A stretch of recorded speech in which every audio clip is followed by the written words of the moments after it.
Well, good afternoon. This is Kathleen Dudley, and I am coming from northeastern New Mexico. And I have the pleasure of reading an article that has been posted on Truth and Justice for German Society that Monika Schaefer has. And it is an article called Prisoner of War Camps in America. She wrote this comment about it and posted it on November 22nd, 2022.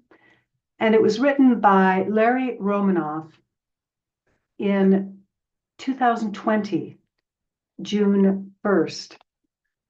I'm going to read the postscript, or I'm going to read the preamble, rather, of this that Monika Schaefer wrote. Quote, "This is an important piece about a little-known subject sent to me by researcher and writer LARRY Romanoff. Romanoff continues his research on these internment camps, which held German prisoners of war in America during the post-World War II, that means after World War II, and asks that anyone with more information contact him.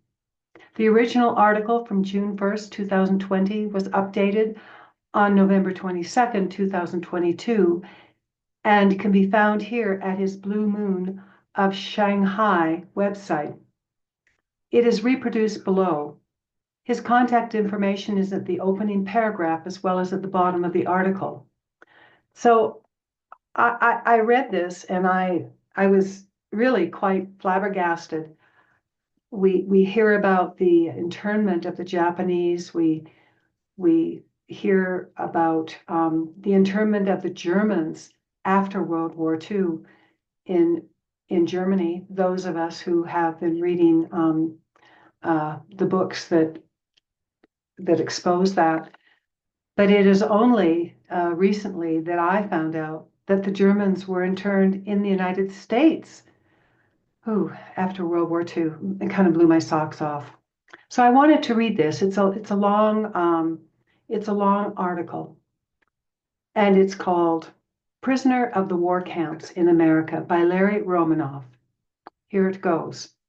Note to readers: given the immense importance of this topic, please forward this article to your email lists and cross posts on your blog site, internet forums, etc., asking that anyone with knowledge of any details or any family stories that might shed light on these events, please kindly forward them directly to the author at 218-6604-556 at qq.com. There are images on this. You can see this article on Monika's website, freespeechmonika.com, and they're quite revealing. He goes on to say, "This story has all the requirements to qualify for a conspiracy theory and may not make sense to you without some background for context. Prior to the U.S. entering World War I, an enormous years-long anti-German propaganda campaign was unleashed by the Creel Commission, that's C-R-E-E-L, headed by Walter Lippmann and Edward Bernays, the latter being the nephew of Sigmund Freud and also known as the father of propaganda. Public literature attacked everything German in America, including schools and churches.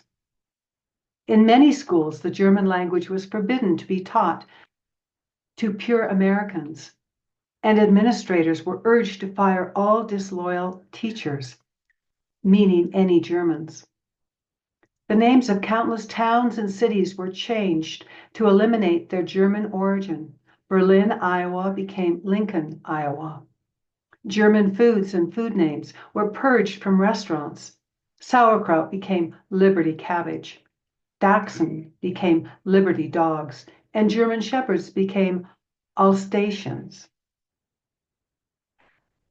And in my own personal note, I recall speaking or listening to my aunt who lived in Campbell River, British Columbia, when I was a young girl, saying how being German was considered very dangerous, and there were many assaults against them, especially as schoolgirls. So this really puts it into context for me. All American orchestras were ordered to eliminate from their performances any music by classic German composers like Beethoven, Bach, and Mozart. Public libraries removed, and most often, burned all books by German authors, philosophers, and historians. In some states, the use of the German language was prohibited in public and on the telephone. German professors were fired from their universities. German language or German-owned local newspapers were denied advertising revenue, constantly harassed, and often forced out of business. The Patriotic Boy Scouts of America contributed to the effort by regularly burning the bundles of German newspapers that were on sale. And Germans were regularly insulted and spat upon by other citizens. Germans were forced to gather in public meetings and denounce Germany and its leaders, forced to purchase war bonds and publicly declare their allegiance to the US flag. As the rhetoric reached dangerous levels, the anti-German hysteria and violence increased proportionately. Many Germans were forcibly removed from their homes, often torn from their beds during the night, taken out into the street and stripped naked, beaten and whipped, then forced to kneel and kiss the American flag. Many were tarred and feathered, then forced to leave the cities or towns. Some were lynched from trees. Priests and pastors were dragged out of their churches and beaten for giving sermons in German.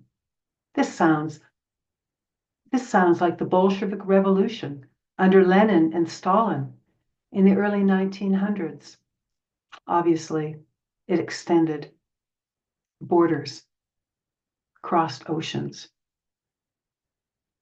Newspaper editors were screaming that all Germans were spies, poisoning American water supplies, or infecting hospital medical shipments, and that most ought to be taken out at sunrise and shot for treason.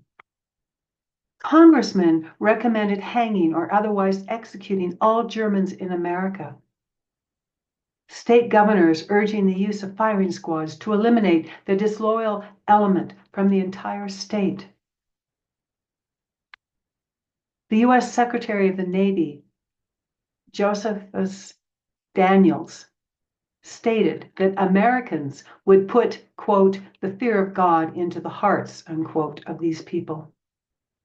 Most Americans are aware that during the national hysteria of the Second World War, the U.S. government forced more than 100,000 U.S.-born Japanese into concentration camps. But history has deleted the fact that many more Germans were interned in concentration camps in the U.S. prior to and during the First World War, and in all cases had all their assets seized. With all of this and much more, America was a hotbed of hatred for the entire German population.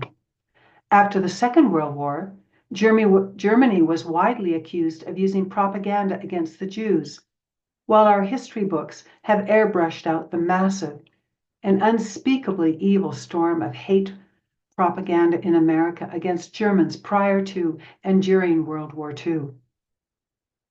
There were thousands of posters and articles containing lurid descriptions of fake atrocities, newspaper articles and cartoons, and so much more.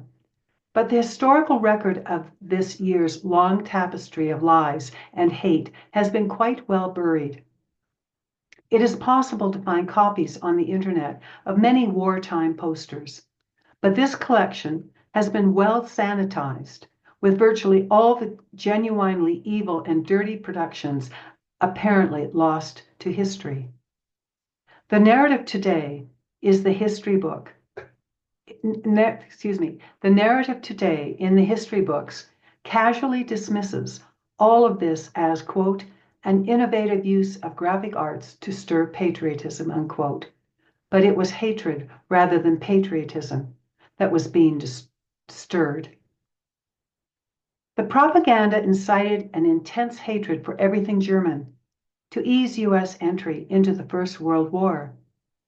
It was not different during the Second World War, and the propaganda hate campaign was not limited to the U.S. In 1940, the U.K. government initiated what is called an anger campaign, with the stated cause of, quote, instilling personal hatred against the German people and Germany, unquote.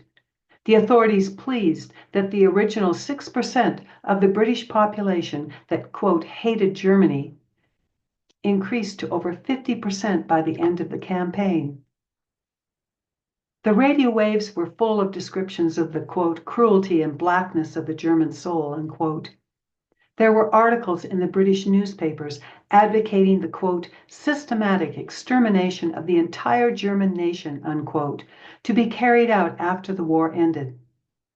Thus, after victory over Germany, every person of German extraction was to be executed and the nation of Germany itself to disappear forever. It wasn't only the US and UK where this hatred of Germans was being propagated. Germans in every nation were vehemently portrayed as evil incarnate, this nature stemming simply from the fact of their being of German origin. In countries all around the world, the media spread the same message of hatred against Germany and the Germans. In Brazil, anti-German demonstrations and riots consumed the country, with German businesses being destroyed and Germans being assaulted and killed. In almost every nation, the German language press and the use of the German language completely disappeared during the war from fear of reprisal, as did all German schools and most businesses. None reopened. Throughout the world, as in the US, false wartime propaganda was used as during both world wars to incite entire populations into an irrational hatred of everything German, even to the extent of powerful media recommendations that the entire German race be exterminated after the war. The American public in particular was as full of hatred for things German during the Second World War as they were during the First World War, on both occasions to the extent there was a significant movement to exterminate all of those of German descent in the US. It was in this context that Eisenhower so famously said, quote, God, how I hate Germans, unquote, quote. And it was in this context that 1.5 to 2 million Germans died in American concentration camps in Germany after the war. As James Bach discovered, many were executed outright and the rest died by starvation, it being a capital offense to even attempt to bring food to the prisoners. It was also in this overall context that between 10 million and 12 million Germans, mostly civilians, died in many other circumstances after the war, including the result of forced migration. The US was a hotbed of hatred for everything German during the Second World War as well as during the First. Germans and Germany had been so reviled in the US for decades that most Americans possessed an instinctive fear and hatred of them. Those memories so fervently instilled by the propaganda machine did not dissipate quickly, but lingered for many years, so much so that even after the war, it was actually dangerous for an American to say anything positive or complimentary toward either Germany or German people. Anyone expressing even tolerance or sympathy for Germans was very liable to find himself in prison. The above forms the context for what follows. We can now fast forward to the end of World War II and the American concentration camps in Germany. Concentration camps in America.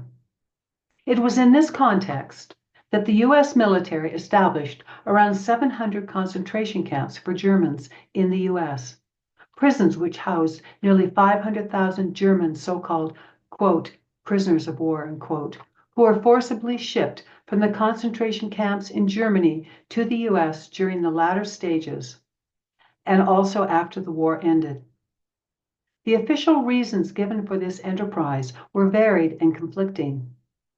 The original government claim stated an insufficiency of food in Germany, so the U.S. military shipped these prisoners to America to better feed them.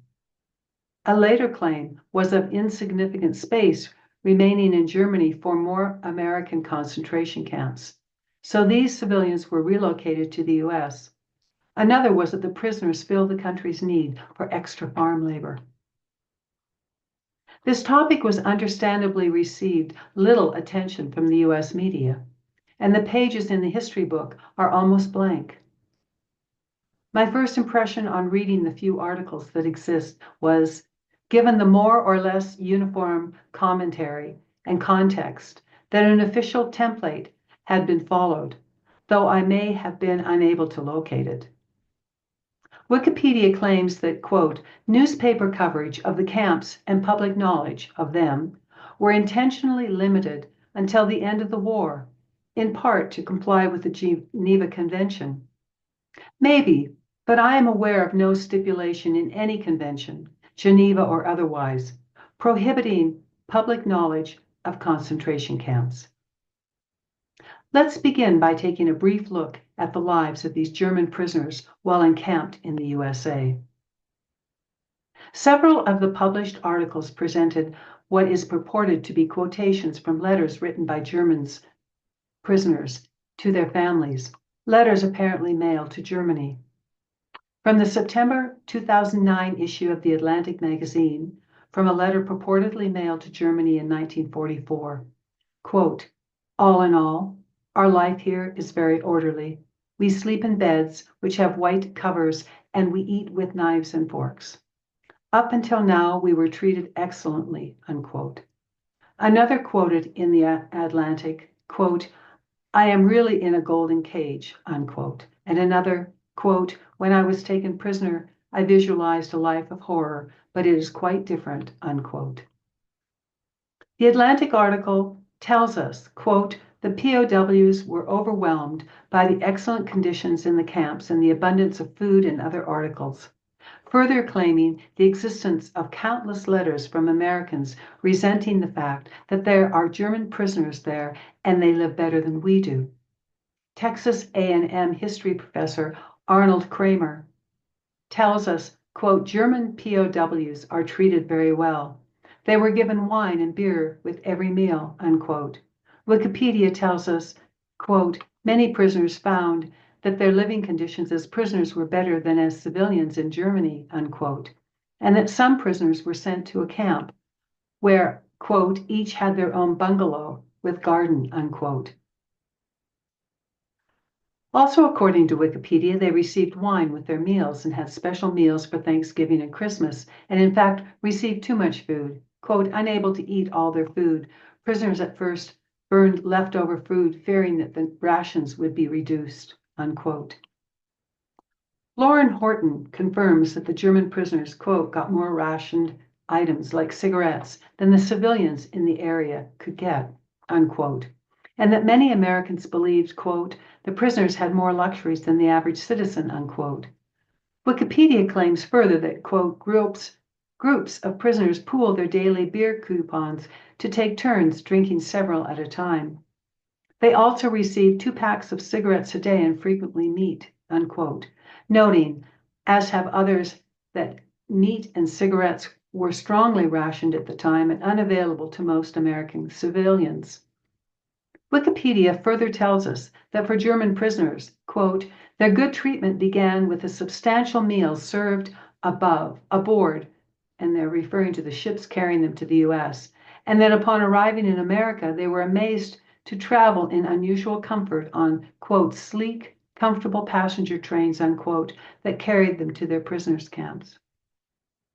Someone named John Ray Skates wrote an article claiming, quote, The high-ranking generals had special housing, while lower-ranking officials had to content themselves with small apartments, some officers having not only a private home, but furnished also with a car and driver. He also tells us that at least some officers often went to movie theaters because they were the, quote, only air-conditioned place in town, unquote. Skates tells us further that these prison camps, quote, had most of the facilities and services that could be found in a small town: dentists, doctors, libraries, movies, educational facilities, quote. And not only educational facilities, Horton tells us, quote, the prisoners formed their own orchestras, and that a, quote, massive nativity scene was constructed at Christmas time, unquote, by the prisoners who, quote, paid for the materials from their 80 cents per day credits. They had more than $8,000. They even had sports teams and printed their own newspapers. Wikipedia tells us that, quote, nobody could become bored as a prisoner, since these German prisoners, quote, held frequent theatrical and musical performances attended by hundreds and even thousands of people, unquote, including the entire local citizenry and all their American guards, and that movies were shown 4 times a week. According to the Smithsonian Magazine, the prisoners, to a man, claimed such excellent treatment that their only complaint was lack of sufficient girlfriends. But then the men in many camps held social receptions with local American girls. This, quote, unauthorized fraternization between American women and German prisoners, unquote, being so common as to often be a problem. Apparently, it wasn't all bad, because in this way, many German soldiers met their future wives. Part of the problem appears to have been the natural attractiveness of German men, at least to American women. The Atlantic magazine article claimed these men were often described as, quote, magnificent physical specimens, physically supreme, muscular types, and fine specimens of physical manhood, unquote. As well, quote, typical Americans described these German prisoners as just the best bunch of boys you ever saw. Uniformly neat, excessively polite, splendidly disciplined, these young men are, frankly, hard to dislike. The Atlantic also tells us that grateful Americans, no idea why they were grateful, often showed their appreciation by inviting the German prisoners to restaurants and even their homes for dinner. These warm feelings apparently prevailed to such an extent, the Inspector General wrote that Americans were too, quote, apt to become overly friendly and solicitous of the prisoners' welfare, unquote. All articles claim the prisoners were more or less free to come and go as they pleased, while a few tried to escape. This was never a concern. The prison camps having little to no security, so as to permit the Germans to leave the camp for their day jobs. Ronald A. H. Bailey informs us that the Germans adjusted wonderfully to prison life, where the guards marveled at the changes in the men, keeping their compounds so neat, where, quote, the prisoners appeared in high spirits, they spent hours creating large and well-tended flower beds, unquote. Wikipedia tells us that the Germans were, quote, pleased to be captured by the Americans, and stated Kramer as reporting that, quote, I've yet to meet a German prisoner who doesn't tell me that it was the time of their lives, unquote. Kramer claims the Germans left the U.S. with positive feelings about the country, the men stating. We were all positively impressed by the USA. We all have been won over to friendly relations with the USA. It seems that the wonderful treatment of the Americans inadvertently defanged any Nazi sentiment and created 500,000 little ambassadors for America. This was true in part because the Germans realized that the rabid anti-American propaganda they had received didn't fit what they saw in America. But, and much more importantly, all German POWs learned by example that what democracy looked like on a daily personal basis. Kramer tells us further that due to these and other factors, quote, thousands returned to Germany fluent in English and, quote, having a new love and respect for the United States, unquote, having formed decades-long friendships with the enemy. Skates tells us that over the years since the war, many German prisoners have returned to the U.S. for the purpose of seeing the camps they lived in as young men, and were uniformly sad to learn the camps had been torn down after the war. He tells us these men he tells us these men are now very old, but they still return to the U.S. to remember their experience as prisoners. We even apparently have documented evidence of all this. In 2001 and 2002, a research team from a group named Traces, Traces, claims to have filmed over 75 hours of interviews with former German prisoners or their family members, and have apparently seen copies of cheques issued by the U.S. military and payable to German prisoners returning home. And Kramer has apparently written several books on the matter. Not only that, but the U.S. government held a kind of memorial celebration in 2004 to salute the hundreds of thousands of German prisoners of war taken to camps in the United States during World War II.